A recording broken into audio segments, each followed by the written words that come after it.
اعوذ باللہ من الشیطان الرجیم بسم اللہ الرحمن الرحیم۔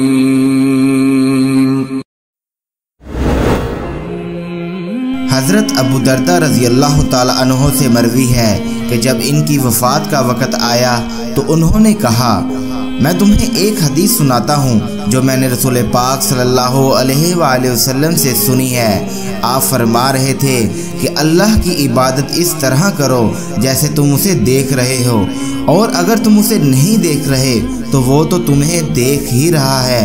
اپنے آپ کو مردوں میں شمار کرو، مظلوم کی بد دعا سے بچو، کیونکہ مظلوم کی دعا قبول کی جاتی ہے، اور تم میں سے جو اس بات کی طاقت رکھے کہ وہ عشاء اور فجر کی دونوں نمازوں میں حاضر ہو، اگرچہ گھٹنوں کے بل ہی کیوں نہ ہو، تو وہ ایسا ضرور کرے۔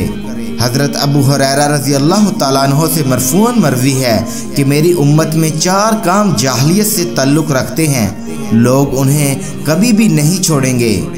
نمبر 1، نوحہ کرنا، حسب و نسب میں تان کرنا، جھوٹ سمجھنا کہ ایک اونٹ کو خارش ہوئی تو اس نے 100 اونٹوں کو خارش زدہ کر دیا، بھلا پہلے اونٹ کو کس نے خارش میں مبتلا کیا؟ اور ستارہ پرستی کہ ہم پر فلاں ستارے کی گردش کی وجہ سے بارش ہوئی۔